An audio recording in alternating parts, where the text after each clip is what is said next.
వెంకటేశ్వర స్వామి ఆలయాలు కూడా సర్వాంగ సుందరంగా ముస్తాబైనటువంటి పరిస్థితి కనిపించింది. పూర్తిగా ఒక ప్రత్యేక పూజలు కూడా చేస్తున్న పరిస్థితులు కనిపిస్తా ఉన్నాయి. ఇటు తిరుపతిలో మా కరెస్పాండెంట్ దినేష్ కూడా లైవ్ లో సిద్ధంగా ఉన్నారు. అట్లాగే కరీంనగర్ నుంచి మా కరెస్పాండెంట్ శ్రీనివాస్ కూడా లైవ్ లో సిద్ధంగా ఉన్నారు. ముందుగా ఒకసారి శ్రీనివాస్ తో మాట్లాడదాం. కరీంనగర్ సో శ్రీనివాస్, అప్డేట్స్ ఏంటి అంటే అక్కడ పూజా కార్యక్రమాలు ఏ విధంగా జరుగుతున్నాయి? ఈ రోజు అయోధ్యలో బాలరాముడి విగ్రహ ప్రాణ ప్రతిష్ఠ కార్యక్రమం నేపథ్యంలో కూడా పూర్తిగా అన్ని ఆలయాల్లో కూడా విశిష్టమైన పూజలు చేస్తున్నారు కదా, అప్డేట్స్ ఏంటి?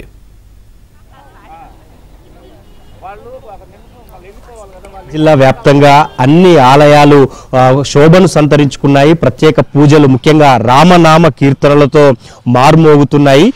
ప్రస్తుతం మనం కరీంనగర్లోని శ్రీ మహాశక్తి అమ్మవారి టెంపుల్లో ఉన్నాము. అమ్మవారి టెంపుల్లో సైకత శిల్పి ప్రత్యక్షంగా అంటే రామ మందిరాన్ని ఇసుకతో అంటే రసాయనాలు వాడకుండా ఇసుకతో రామ మందిరాన్ని నిర్మించారు. సో అమ్మవారి ఆలయ ప్రాంగణంలో ఈ సైకత శిల్పి వెంకటేష్ రూపొందించిన ఈ రామ మందిరాన్ని చూడటానికి వందలాది మంది భక్తులు కూడా ఇక్కడికి వస్తున్నారు. కాసేపట్లో ఇక్కడ రామకీర్తనలతో పాటు అన్ని పూజా కార్యక్రమాలతో మారుమోగబోతున్నాయి. చాలా మంది రామదండు కూడా ఇక్కడికి రాబోతోంది. సో కాసేపట్లో ఆ పూజా కార్యక్రమాలు కూడా మొదలు కాబోతున్నాయి. ముఖ్యంగా హంపి విద్యారణ్య భారతి పీఠాధిపతుల ఆశీస్సులతో ఇక్కడ పూజా కార్యక్రమాలు నిర్వహిస్తామని ఇప్పటికే నిర్వాహకులు చెప్తున్నారు. సో శ్రీ మహాశక్తి అమ్మవారి టెంపుల్ కూడా చాలా సుందరంగా ముస్తాబు చేశారు. సో ప్రస్తుతం మనం విజువల్స్ లో చూస్తున్నది అయోధ్య రామ మందిరం, సైకత శిల్పి రూపొందించిన అయోధ్య రామ మందిరం. కొంతమంది భక్తులు కూడా మనతో ఉన్నారు.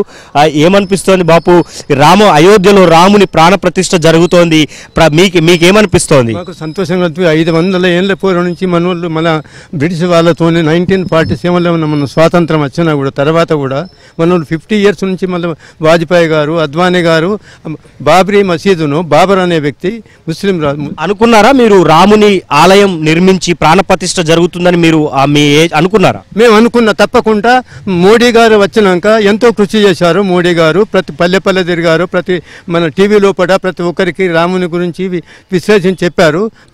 అందరికి విశ్వ హిందూ పరిషత్ వారు, కరసేవకులు, విశ్వ హిందూ పరిషత్తులు, బీజేపీ వాళ్ళు, అందరి పార్టీ లేక అందరు ప్రతి ఒక్కరు కూడా రాముడు అందరికి దేవుడు, ఒక్కరికి కాదు దేవుడు, అందరికి దేవుడు. ఆ దేవుని గురించి ఇప్పుడు మనకు మోడీ గారు చేయబట్టి మనకు భారతదేశం అంతా సంతోషించబడుతున్నది. అయోధ్యలో రామమందిర ప్రాణ ప్రతిష్ఠ జరుగుతున్న వేళ ప్రపంచవ్యాప్తంగా దేవాలయాలన్నింటిలో కూడా ప్రత్యేకంగా పూజలు నిర్వహిస్తున్నారు. ఏం చెప్తారు? ఇప్పుడు ఆస్ట్రేలియా లోపల కూడా ఇప్పుడు వాళ్ళ మందిరం నిర్మిస్తుండ్రు. ఆఫ్ఘనిస్తాన్ గురించి కూడా ముస్లిమ్స్ అయినా కూడా అతను వచ్చి ఫరూక్ అబ్దుల్లా కూడా ఆయన కూడా వచ్చేసి ఇప్పుడు ప్రాణ ప్రతిష్ఠ చేసేందుకు ఆయన ఒప్పుకున్నాడు. ఆయన సంతోషించిండ్రు. అట్లా ఎందరో మొత్తం మన హిందూ అమెరికా కానీ, ఆస్ట్రేలియా కానీ, మలేషియా కానీ, ఇండోనేషియా కానీ ఎందరో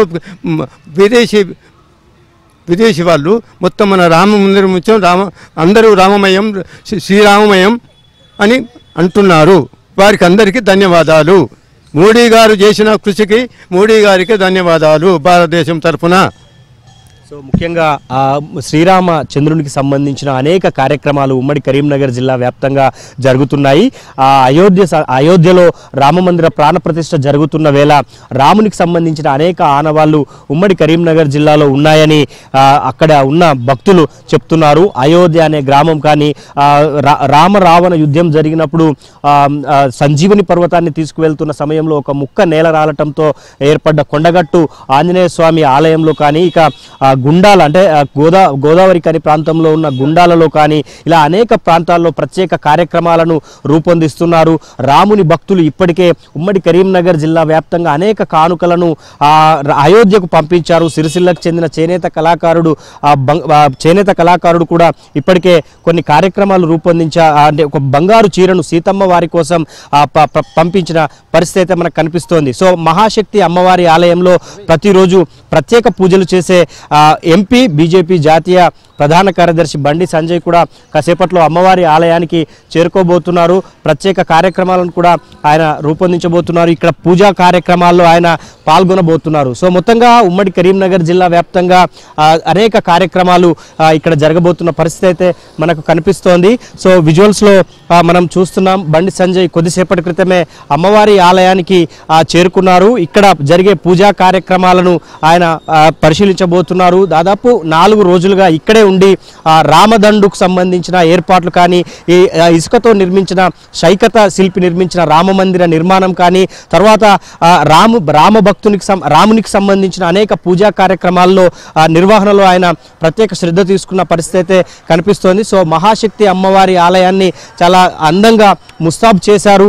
so Bandi Sanjay, Karimnagar MP Bandi Sanjay so అమ్మవారి దర్శనం చేసుకున్న తర్వాత మిగతా పూజా కార్యక్రమాల్లో ఆయన పార్టిసిపేట్ చేయబోతున్నారు. సో ఓవరాల్గా శ్రీ మహాశక్తి అమ్మవారి ఆలయంలో అయోధ్య రామ మందిర ప్రాణ ప్రతిష్ఠ సందర్భంగా ప్రత్యేక కార్యక్రమాలు రూపొందించారు. సో రాముని విశేషాలు, జీవిత చరిత్రను తెలిపే అనేక కార్యక్రమాలను కూడా ఇక్కడ ఏర్పాటు చేశారు. కాసేపట్లో రామ కీర్తనలతో ప్రతి ఆలయం కూడా మారుమోగబోతోంది. సో అమ్మవారి ఆలయం దగ్గర మనం అనేక కార్యక్రమాలు, ఎందుకంటే భక్తులు హాజరవుతున్న దృశ్యాలను కూడా చూస్తున్నాము. ఇప్పటికే రాముని కీర్తనలు కూడా ప్రారంభించారు. సో ప్రత్యేకంగా హంపి అలాగే ఇతర పీఠాధిపతులతో ప్రత్యేకంగా వచ్చిన పూజారులతో పూజా కార్యక్రమాలను కూడా నిర్వహించబోతున్నారు. సో కాసేపట్లో రామకీర్తనలతో పాటు అనేక పూజా కార్యక్రమాలు అయితే ఉమ్మడి కరీంనగర్ జిల్లాలోని ఆలయాల్లో జరగబోతున్నాయి.